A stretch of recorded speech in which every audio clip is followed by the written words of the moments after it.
தமிழகம், புதுச்சேரியில் 3 அல்லது 4 நாட்களுக்கு மழை நீடிக்கும் என வானிலை ஆராய்ச்சி மையம் தெரிவித்துள்ளது. தென்மேற்கு வங்கக்கடலில் நிலை கொண்டுள்ள காற்றழுத்த தாழ்வு நிலையால் திங்கள் முதல் தமிழகம் முழுவதும் பரவலாக மழை பெய்து வருகிறது. அதிகபட்சமாக கடலூர் மாவட்டம் பரங்கிப்பேட்டையில் 16 சென்டிமீட்டர், மரக்காணம், புதுச்சேரியில் தலா 15 சென்டிமீட்டர் மழை பதிவானது.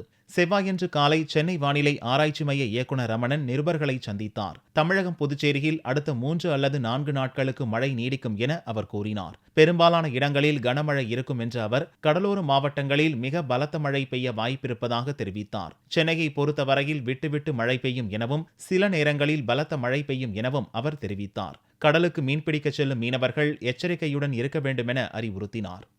நேற்று தென்மேற்கு வங்கக்கடல் பகுதியில் நிலை கொண்டிருந்த அந்த குறைந்த காற்றழுத்த தாழ்வு நிலையானது இன்று காலை 8 மணி அளவிலே இலங்கை மற்றும் வட தமிழகத்தை ஒட்டியுள்ள தென்மேற்கு வங்கக்கடல் பகுதியில் தாழ்வு நிலையாக நீடிக்கின்றது.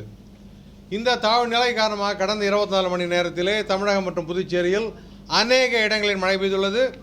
பதிவு செய்யப்பட்டதன் அடிப்படையில் மிக அதிகமான மழை 16 சென்டிமீட்டர் பரங்கிப்பேட்டையில் பதிவாகியுள்ளது. அடுத்தபடியாக 15 சென்டிமீட்டர் மரக்காணத்தில் பதிவாகியுள்ளது.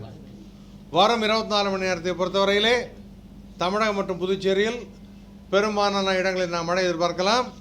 கடலோர மாவட்டங்களை பொறுத்தவரை ஓரிரு இடங்களில் கன மற்றும் மிக கனமழை இருக்கக்கூடும். திருவள்ளூர் மற்றும் அதை ஒட்டியுள்ள காஞ்சிபுரம் மற்றும் சென்னை மாவட்டங்களில் ஓரிரு இடங்களில் அதி கனமழை வருவதற்கான வாய்ப்பு உண்டு. உள் மாவட்டங்களை பொறுத்தவரை ஓரிரு இடங்களில் கனமழை இருக்கக்கூடும்.